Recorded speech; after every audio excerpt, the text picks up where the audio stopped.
Hello. So today we are going to talk about social stratification and culture, the part of extension education, which becomes very important in Indian perspective view, right? So let's start. So, what is social stratification? Social stratification refers to division of society into different layers. Like these layers are there, no? So division of society into these different layers, or these layers are also called as strata. Okay, so these are divided based on their wealth, power, occupation and their social status. Usually if we see in Indian culture, we can see that this strata or this division can be done based on caste. Okay, so yeah, also it shows inequality in society. If there is social division, there is inequality, and where people have unequal access to resource and opportunities or privileges, the people who are living at this upper strata will have more opportunities, resources and privileges as compared to the people who are living in the lower strata. Now, social stratification is the process by which individuals and groups are ranked in more or less enduring hierarchy of status. So, this is the hierarchy in which people are living, individuals or groups are living, and they are ranked one by one. Now, what is the function of social stratification? It provides order, stability in society. It is, we cannot say that it is necessary, but it is definitely a necessary evil, we can say that. See, whenever there is social stratification, no, there will be inequality, right? But also to maintain the order and stability in society, social stratification becomes important.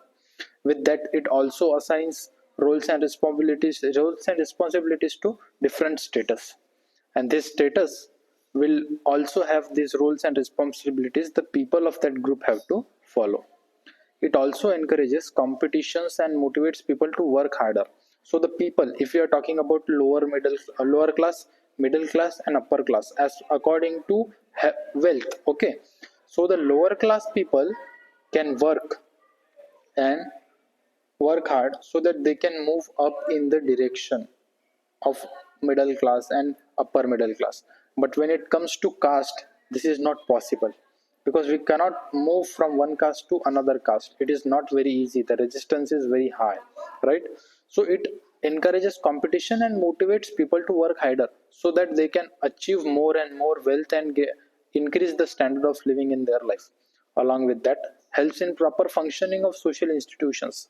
Social institutions need proper functioning, and because of division of labor, power and occupation and social status, it will help to properly function this social institution. Facilitates selection and placement of individual in social structure. So we'll see in a group, if people are working good, we can check those people and we can select them, and they can be moved in upper strata as well. So these are the functions of social stratification. Now, what is basis for social stratification? How do we do this social stratification? Right? First, economic power. The amount of wealth they have, income they have, and type of occupation that they have. This is the economic factor that becomes the basis for social stratification. Then political power, right? So if you are the prime minister of country, right, do you will have a lot of power as compared to the chief minister of a state, and a gram panchayat, sarpanch have less power as compared to the above structure. So this is what occupation or income or wealth can be said. With that political power we have understood. Then education and knowledge. The more the person is educated, the more we can say that he belongs to the upper category of social stratification. Then caste, race, religion, ethnicity, different, these are the basis for we can say social stratification. Now, gender and age. If you see, the status of women in India is inferior to men.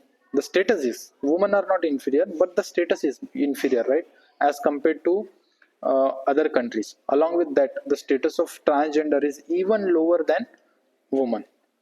See, when we talk about gender, no, we only say woman and men, right? But there are different genders that you can see. Transgenders are also there. So we have to also consider, when we talk gender equality, we have to also consider gender as well. with along with that age also. See, if people are belong if people are old age, right? So we have to say, or we have to respect them, and their the younger generation, their thoughts or their opinions are not valued. This kind of social stratification can be seen. Now, prestige and social status. What kind of prestige that person has or the group of that person has will simultaneously define what is the group of that. Now, if we see in Indian society, you can see that Indian caste hierarchy can be seen. See, the first hierarchy, the upper is Brahmin, the priest and the teachers. Then you can see is lower is the Kshatriyas, the warrior and the rulers, who will protect the Brahmins from any kind of problems that you are going to face. Then Vaishyas, the merchant, traders, and the farmers belongs to the Vaishyas. And after the Shudras, the laborers who work for all of these categories, above categories, and the Dalits, oppressed or backward class, who will do the work that nobody chooses to do, cleaning laterals and cleaning bad things of people. These are all the things that are done by the Dalits or oppressed or backward class. So this is kind of situation, or this kind of social stratification can be seen in Indian caste of hierarchy. Then, what are the form of social stratification? Caste system based on birth and heredity. The parents that you were born to, your caste will be of that uh, parent only. Then, class system based on economic status and achievement. Lower class, middle class, upper class. Okay. Then, estate system based on land ownership. The person who has more land, like 100 acres of land, if person have, then he will have more power, more social status as compared to the person who has 3 acre of land, right? Then slavery based on ownership of people as property. Slavery can be seen in African American countries. In America, you can see in 1800s or 17 or 1600s, the African people who would go to work for America in search of economic facilities, they were made slaves. And now that the civil right movements, after that it has happened that this is not going to happen, this is illegal, this is inhuman actually. So a human right has been made that slavery cannot be worked, but still we can see slavery is a form of social stratification, that we can see that we own people by giving them money or giving their parents money. Then gender stratification based on gender roles and inequality. Now, what are characteristics of social stratification? First, it is universal. Absolutely, it is universal and can be seen in all societies. Then, it is hierarchical. People are ranked in a hierarchy, from upper hierarchy to lower hierarchy, and from lower hierarchy to upper hierarchy. Then, it involves inequality, absolutely unequal access to opportunities. The people who are in lower strata will have less opportunities to move upwards, and the people who will be sitting up has already been given with all the opportunities that one can have in one's life. Then it is structured based on stable patterns. Structure is there definitely. This person can move in this if it is not a caste system, but if it is an economic system, this can be done. Then it may be open or closed depending upon mobility, right? So we have already studied that class system and caste system. So if you see in caste system, movement is really restricted, but in class system, movement is open. So this is an closed system, and this is an open system. So we can move from lower to upper states. Then it is influenced by history and culture. Definitely, whatever we have taught from, we are understood from our future, sorry, our past generation, we will that propagate that only. So what is the difference between caste and class system? Basis. What is the basis? It is based on birth and hereditary. Caste system. Class system based on economic status and achievements, what you will achieve in your life. Then mobility, it is a closed system. There is no mobility or very less mobility, and when we seek to see the mobility, there will be a lot of restrictions or lot of resistance you can see from the society, even from your parents you can see that. Then class system is open system. Mobility is possible, right? Mobility can be changed. It is difficult, but with hard work and smart work it can be done. Then what is the status? Ascribed, fixed at birth. It will be given to you at birth, but this can be achieved on based on individual efforts. If you are doing individual efforts, it can be changed.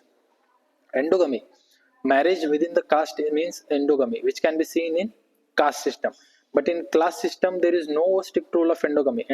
What is caste? Caste is simple that within one group they will marry, and that group is called as caste. outside that group cannot marry, which is another caste. So we cannot do intercaste marriages, right? So that is what caste system says. Then social relations, rigid and restricted.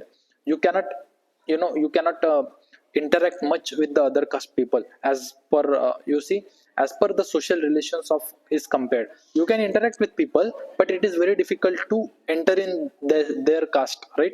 So that is very rigid and restricted. But in class system, it is flexible and open and can be done, right? With hard work it can be done. Then change, difficult to change status. For changing the status of court, it is very difficult, next to impossible. But when it compares to class system, it is easy. With effort and education it can be done. Now what is the example of caste system? Simply traditional Indian society caste system. And in modern class system, we can see modern industrial societies can be see the criteria, can be an example of class system. Now that we have studied social stratification, I think today this is enough for us. Okay, we'll move to look culture next time. मिलते हैं, नमस्ते, चलो, bye.